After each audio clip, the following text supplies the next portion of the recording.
Você está ouvindo o Dado Bruto Cast, o podcast que pega assuntos complexos e entrega sem enrolação. Eu sou a Ana e aqui do meu lado tá o Bruno.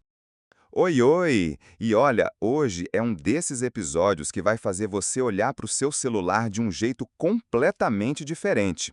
A gente vai falar sobre o que acontece lá dentro do seu cérebro quando você fica rolando o feed e por que isso é mais parecido com vício em droga do que você imagina. Cara, quando o Bruno me falou o tema, eu fiquei tipo, tá exagerando. Mas aí ele me mandou o material e eu fiquei com aquela cara de quem levou um balde d'água fria. Então prepara o coração. Então, para entender tudo isso, a gente precisa começar pelo começo. O cérebro humano é uma máquina de aprendizado.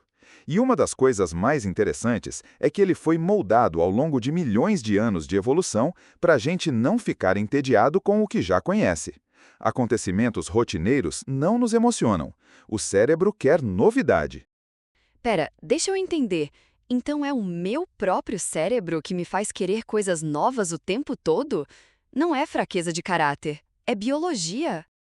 Exatamente isso. E mais do que isso, o cérebro desenvolveu um sistema inteiro, uma rede de substâncias químicas para reconhecer o que dá prazer e o que não dá. Porque lá atrás, na savana, saber distinguir o que era bom, um alimento gostoso, uma temperatura agradável, o sexo, do que era perigoso, era literalmente questão de sobrevivência. O cérebro sendo prático. Isso aqui é bom? Faz de novo. Isso aqui é ruim? Foge.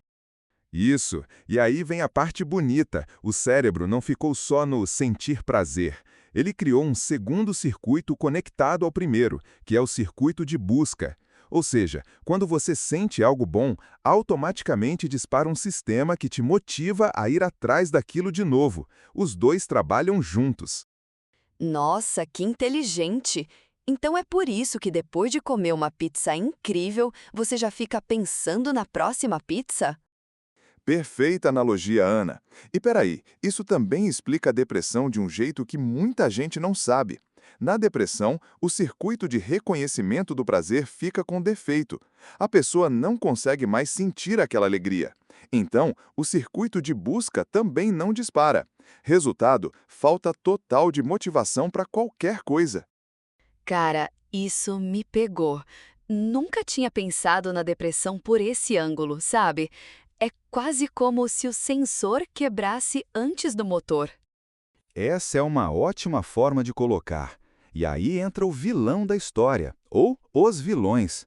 A seleção natural fez tudo isso muito bem, mas ela não contava com uma coisa: a criatividade humana em subverter o sistema.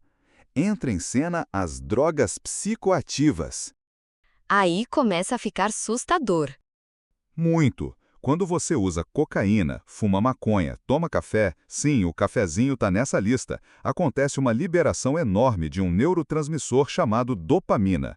Neurotransmissor é basicamente um mensageiro químico entre os neurônios. E a dopamina é a molécula motivacional por excelência. Ela é o que faz você querer as coisas. Espera, o café também? Agora você foi longe demais, Bruno. Em escala muito menor, mas sim. A questão é que a droga provoca uma explosão de dopamina muito além do que qualquer experiência natural conseguiria. E aí o circuito de busca entra em pânico. Isso foi incrível, vai lá de novo, agora! O problema é que depois desse pico enorme, a produção de dopamina despenca. E aí o usuário não está mais buscando prazer, está fugindo do mal-estar da abstinência. Não acredito nisso. Então chega um ponto em que a pessoa nem está sentindo prazer mais, mas continua usando porque sem a droga ela se sente péssima. Exato. O comportamento continua mesmo sem o prazer. O sistema foi sequestrado. E aí, Ana, fica a pergunta: o que as redes sociais têm a ver com tudo isso? Cara, eu já tô com um mau pressentimento aqui. Vários estudos mostraram que a dopamina é sensível aos estímulos digitais. Quando você fica assistindo vídeos em série no TikTok, no YouTube, rolando o Instagram, ocorre liberação de dopamina nos mesmos centros de recompensa ativados pela cocaína. Um like, um post novo, uma dancinha, cada um desses é um pequeníssimo pico de dopamina. Os picos são menores, né?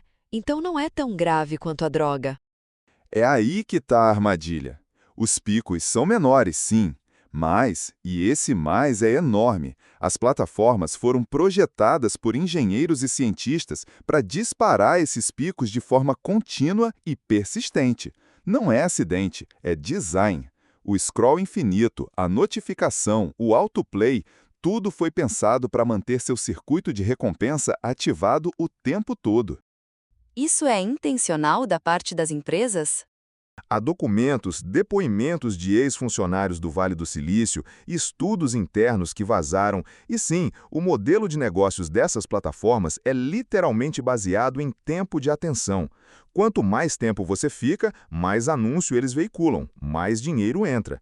Então o incentivo deles é manter você lá, e eles são muito bons nisso.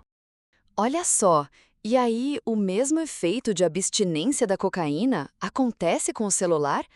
Porque eu juro que me reconheço nessa sensação de vazio depois de passar horas no Instagram. Esse vazio tem nome e endereço molecular. A liberação exagerada de dopamina é seguida por um período em que a produção dela fica tão baixa que surgem ansiedade e uma espécie de depressão leve. Aí a pessoa pega o celular de novo, não para ficar feliz, mas para aliviar o desconforto da abstinência digital. O mecanismo é o mesmo. Pensa comigo, isso é especialmente assustador para crianças e adolescentes, né? O cérebro deles ainda está se desenvolvendo. É o ponto mais crítico de tudo isso. O impacto nas crianças é devastador a curto prazo. Isolamento social, sedentarismo, desinteresse por livros, obesidade.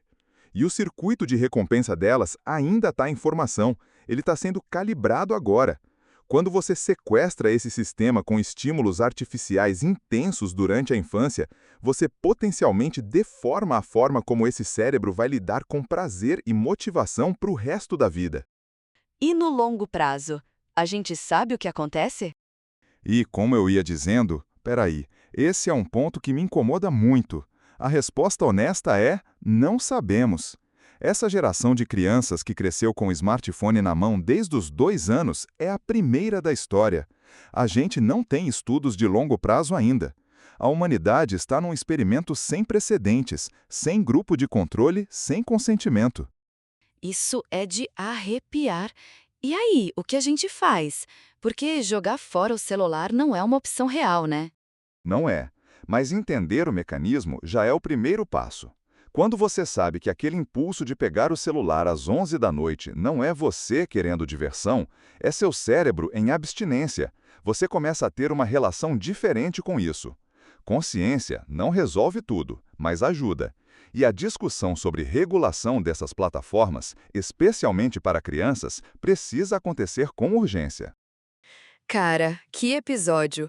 Eu vou terminar aqui com a mesma sensação de quem assistiu um documentário perturbador às 3 da manhã no celular, com certeza. Mas sério, isso foi Dado BrutoCast e eu amei demais esse papo. Isso foi Dado BrutoCast. Até o próximo episódio. E olha, a gente quer muito saber o que você achou. Você se reconheceu em alguma coisa que a gente falou? Comenta aqui embaixo, manda mensagem, compartilha com aquela pessoa que você conhece que vive colada no celular. E se você curtiu, já sabe, like, segue e conta pra gente o que você quer ouvir no próximo episódio. A gente lê tudo.